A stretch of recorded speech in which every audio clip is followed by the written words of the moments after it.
एक समय की बात है। गांव में एक छोटा सा परिवार रहता था। उस परिवार में रामू और उसके माँ बाप रहते हैं। रामू अपने माँ बाप का देखभाल करता था। उनके पास काफी जमीन था जिसमें रामू खेती किया करता था। पूरे घर का जिम्मेदारी उसके ऊपर था, जो काफी अच्छे से निभा रहा था। एक दिन की बात है जब रामू खेत में काम कर रहा था, पर तभी उसके पास वाले खेत का ट्रैक्टर का ब्रेक फेल हो जाता है और वो रामू के खेत में घुस्सा चला आया और रामू ट्रैक्टर के नीचे आ गया। वहीं पास में राकेश सब देख लेता है और वो भागता हुआ रामू का घर जाता है और सारी घटना रामू के माँ बाप को बता देता है। अरे ये क्या हो गया? एक ही सहारा था, भगवान तुमने उसको भी छीन लिया। मेरा बेटा रामू, क्या हाल हो गया उसका? फिर वो लोग रामू के शरीर को खेत में दफना देते हैं और उसके ऊपर एक बड़ा पत्थर रख देते हैं।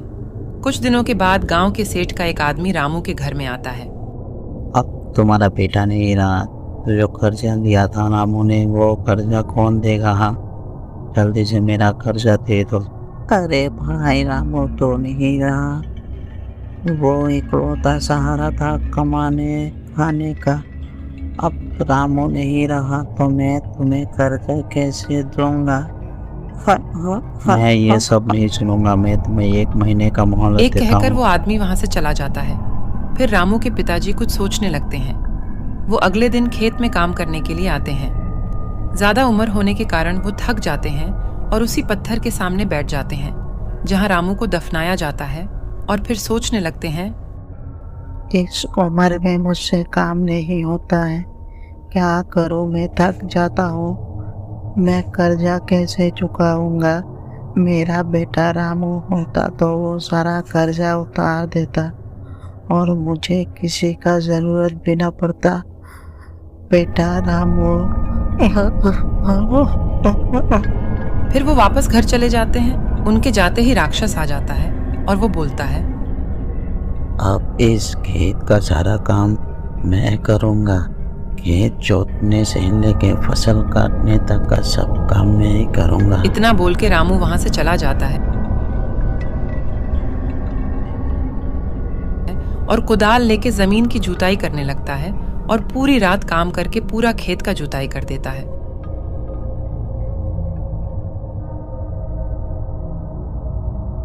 फिर अगले दिन रामू के पिताजी खेत में आते हैं और खेत को जोता हुआ देख के सोच में पड़ जाते हैं। अरे ये क्या? खेत में जुताई किसने कर दी? जब मैं कल आया था काम करने के लिए, तब यहाँ पर मेरा खेत जोता तक नहीं था और मैं थक भी गया था। लेकिन खेत किसने जोत दिया पता नहीं।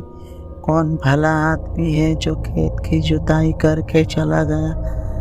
चलता हूँ घर, फिर कल आऊँगा जब बीज बोने होंगे। इतना बोल के रामू के पिताजी अपने घर चले जाते हैं और जैसी ही रात होती है रामू आ जाता है और पूरे खेत में बिज बोने लगता है। अपना काम खत्म करके वहां से चला जाता है। उधर रामू के पिताजी कल के बारे में बताते हैं। अरे भाग्यवान, मैं 2 दिन पहले खेत गया था, पता नहीं किसने हमारे खेत की जुताई कर दी। कुछ भी समझ में नहीं आ रहा है। क्या बात करते हो? कौन हो सकता है? कोई भला आदमी होगा जो हमारी मदद करना चाहता है।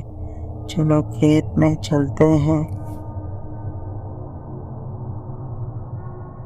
फिर वो दोनों खेत की ओर जाते हैं और खेत में आने के बाद उनकी आंखें फटी की फटी रह जाती हैं, क्योंकि खेत में फसल आ गया था और उनको समझ नहीं आ रहा था कि ये सब कौन कर रहा है। अरे खेत में इतना अच्छा फसल कैसे हो गया? देखो यहाँ पर कौन है जो हमारी मदद करना चाहता है। कुछ भी समझ में नहीं आ रहा है। कौन है जो इतना मदद कर रहा है? क्यों ना आज रात को हम पता करने के लिए यहीं पर रुक जाते हैं। रात को पता चल जाएगा कि आखिर कौन हमारी मदद कर रहा है।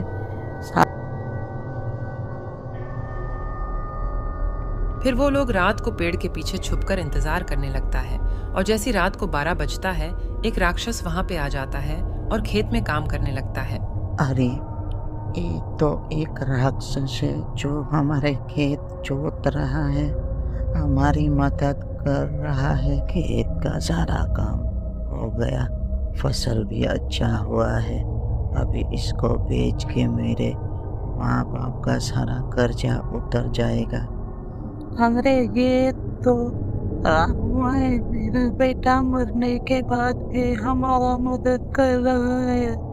ये सब देखकर उन्हें पता चल जाता है कि मदद करने वाला कोई और नहीं, उनका बेटा रामू ही है।